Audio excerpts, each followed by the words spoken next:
নমস্কার, e learning গ্রুপে তোমাদের সকলকে জানাই স্বাগত। আজকে আবার একটা নতুন আপডেট তোমাদের জন্য নিয়ে এসেছি, সেটা হলো আরআরবি এনটিপিসি। হ্যাঁ বন্ধুরা, আরআরবি এনটিপিসি আমাদের প্রত্যেকের চিন্তা ছিল যে এক্সামটা কবে হবে।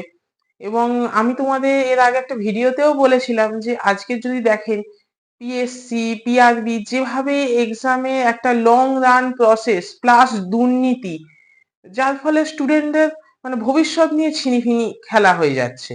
সেই জায়গা থেকে তোমাদের কাছে রেল মানে আরআরবি এনটিপিসি বা যাদের আইটিআই আছে তাদের ক্ষেত্রে লোকো পাইলট, এগুলো একটা বিরাট অপশন বলতে গেলে। তা সেই রকমই নিয়ে চলে এসেছি আরআরবি এনটিপিসি, যেটা গ্র্যাজুয়েট লেভেলে এক্সামটা কবে।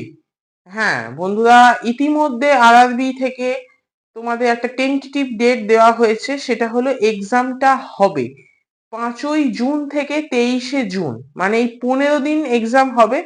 এবার এক্সামের যে শিডিউল সেটা দেখবে কি করে বা তোমার এক্সামের স্টেটাস চেক করতে হলে আমি ডেসক্রিপশন বক্সে লিংক দিয়ে দিচ্ছি, সেই লিংকে ক্লিক করে তোমরা তোমাদের যে এক্সাম স্ট্যাটাসটা চেক করে নিতে পারো।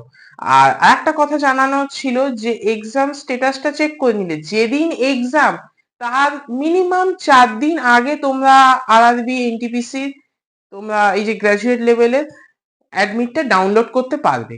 বা এই সূত্রে বলে রাখা ভালো, আমি আবার এইভাবে বললাম যে রেলের 4 দিন আগে অ্যাডমিট ডাউনলোড করতে পারবে, মানে তোমরা ভাবছো হয়তো অন্য জায়গায় কি হয় না, ভাই সবেতেই হয়। যারা সেন্ট্রাল গভর্নমেন্টের এক্সাম দেয়, বিশেষ করে এসএসসি সিজিএল সিএইচএসএল এমটিএস, প্রত্যেকটাই এক্সামের এক্সাম শিডিউলটা আমরা চেক করে নিই, এক্সাম স্ট্যাটাস চেক করে নিই, তারপরে যেই দিন দেখে নিলাম আমার এক্সাম তার 4 দিন আগে ওরাও কিন্তু অ্যাডমিটটা দেয়। যার ফলে এই জিনিসটা বলে দিলাম যে রাজ্যের ক্ষেত্রে পিএসসি পিআরবির ক্ষেত্রে অন্যরকম হয়, সেন্ট্রালের ক্ষেত্রে অন্যরকম হয়।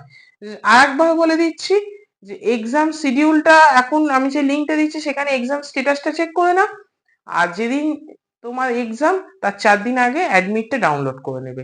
এইটুখানি কি আপডেট দেওয়ার ছিল।